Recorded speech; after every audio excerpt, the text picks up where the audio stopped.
Salut à tous. Depuis quelques années, il y a le retour de plusieurs licences de films cultes qui ont fait l'enfance des enfants des années 80 ou bien moi des années 90. Je pense tout de suite à Jurassic World dont j'ai aimé seulement le premier film. Parce que les deux autres, ils sont vraiment pas terribles.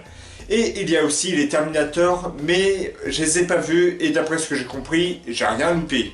Ah si, j'ai vu Genesis, mais franchement, j'ai été super déçu. Et cette année, il y a le retour d'une autre licence mythique avec un personnage doté d'un fedora, d'une veste en cuir et d'un fouet, et qui revient 16 ans après un quatrième film qui avait énormément déçu de personnes.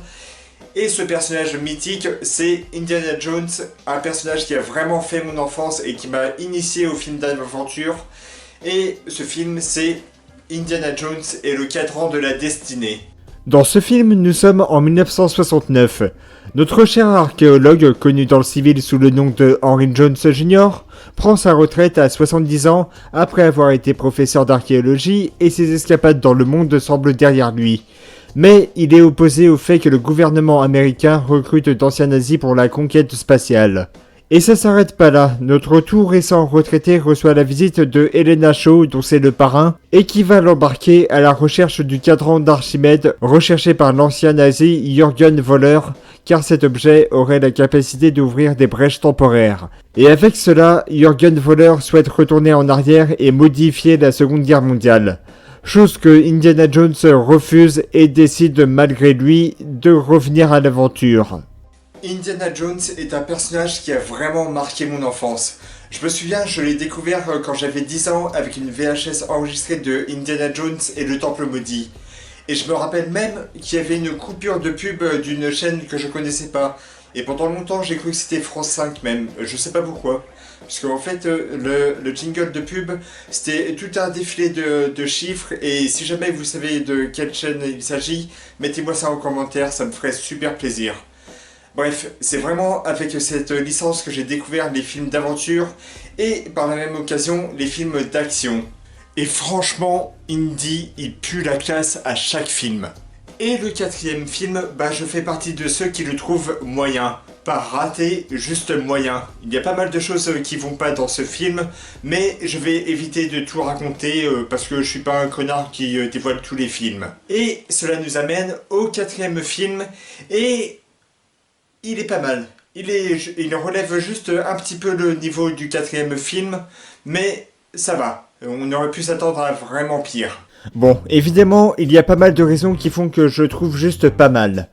Déjà, le passage de flambeau entre Steven Spielberg et James Mangold se ressent.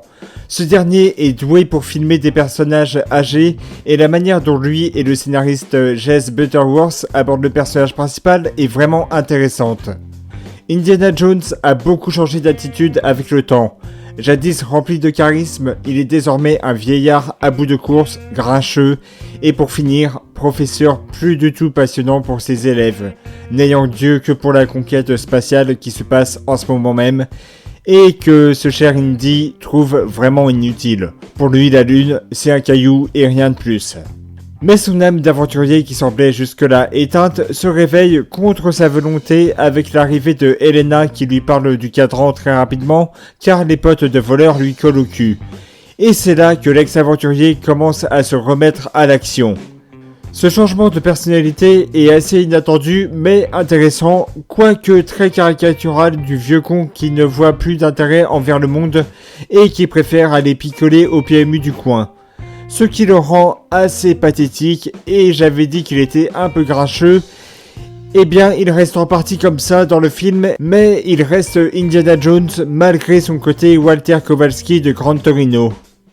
La mise en scène est assez classique, je dis pas qu'elle est ratée, juste qu'il n'y a pas de séquence vraiment marquante, aucune prise de risque, et je trouve cela dommage. En revanche, la scène d'ouverture se passant en 1944 est une réussite. Elle n'est pas du tout ennuyante, le rajeunissement numérique de Harrison Ford est impeccable, on voit très peu que son visage est issu de rush d'un des trois films, et en plus, l'action est très bien amenée. Par contre, si dans les séquences en 69 il y a pas mal d'action et surtout des poursuites, voire un peu trop mais qui sont pas mal du tout, quand il s'agit de se battre, eh bien nous voyons que Harrison Ford a 80 ans.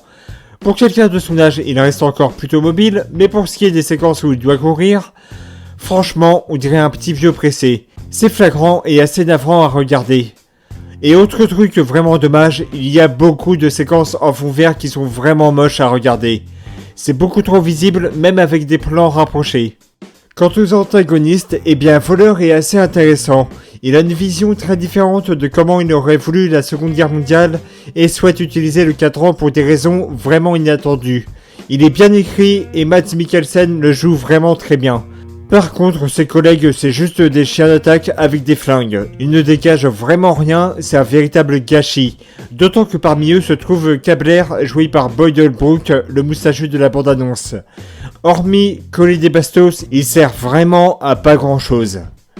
Pour faire simple, la plupart des personnages auraient pu être beaucoup mieux, car au final, celui qui a vraiment un truc intéressant dans sa personnalité, c'est Elena, qui se sert en grande partie d'Indy pour des fins personnelles, mais qui a d'un autre côté l'âme d'une aventurière qui connaît les objets qu'elle cherche et qui a malgré tout un attachement envers son parrain. Concernant les acteurs, ils s'en sortent bien. Harrison Ford, en dehors de ses 80 ans visibles quand il y a de l'action, joue comme d'habitude Indiana Jones, c'est-à-dire très bien. Phoebe Waller-Bridge est tout aussi excellente dans le rôle d'Elena et Mads Mikkelsen, que je connais vraiment mal, possède un jeu qui rend son personnage froid et réfléchi, et les autres acteurs sont pas mal. L'un des problèmes que j'ai beaucoup remarqué dans ce film est que James Mangold ne sait pas vraiment utiliser l'intégralité de ses personnages. Alors si les importants sont bien utilisés, les secondaires sont vraiment secondaires, et pour la plupart pas du tout marquants. Certains, on ne sait même pas leur prénom, c'est dire le niveau. Là où les anciens films savaient mettre de la présence en chaque personnage secondaire, allié ou ennemi, dans ce nouveau film, c'est beaucoup moins le cas et c'est vraiment dommage. Il y a aussi la durée du film. 2h30, c'est énorme pour un Indiana Jones, avec beaucoup de passages très remplissages, avec un rythme parfois en montagne russe. Et sans spoiler, bien sûr, la fin est nulle, mais alors vraiment nulle. Pour conclure, Indiana Jones et le Cadran de la Destinée est une fin qui s'avère correcte, qui parvient à peu près à rattraper ce qui n'allait pas dans le 4e film et permet de faire les adieux au cinéma d'un des personnages qui a fait la carrière de Harrison Ford. Le recommanderais-je pour autant ? C'est difficile à dire avec tout ce que j'ai dit, car comme l'épisode du crâne de cristal, il va diviser beaucoup de personnes. Et c'est la fin de cette vidéo, j'espère que cela vous aura plu. N'hésitez pas à me laisser des commentaires, ça fait toujours plaisir de les regarder. Vous pouvez également me suivre sur les réseaux en description. Quant à moi, je vous dis à bientôt pour d'autres vidéos. À la prochaine les gens.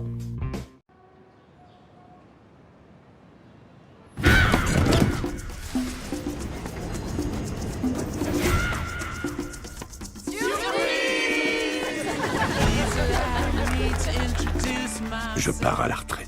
Bon bah alors, qu'est-ce qu'on boit? Un verre pour ma filleule. Vous avez trouvé quelque chose avec papa. Dans un train, pendant la guerre. Un cadran qui pourrait changer l'histoire. Pourquoi tu cours après la chose qui a rendu ton père à moitié dingue? On ne bouge pas, faut qu'on sorte d'ici. Stop! Désolé. Elena! Le professeur Jones. Trouvez-le.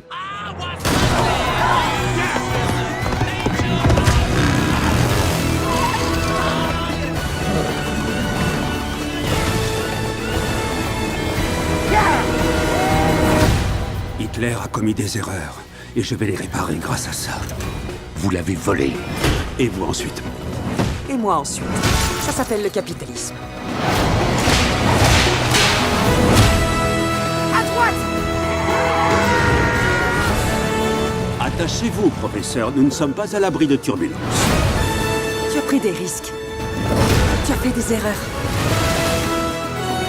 Et là, tu t'offres un dernier triomphe. Fais-le l'empaver, Indiana Jones! Mais il m'est arrivé dans ma vie de voir des choses. J'ai subi des tortures vaudou. J'ai pris 9 balles. Dont une fois par ton père. Ah! Je suis désolé. Mais ça, je l'ai cherché. Toute ma vie.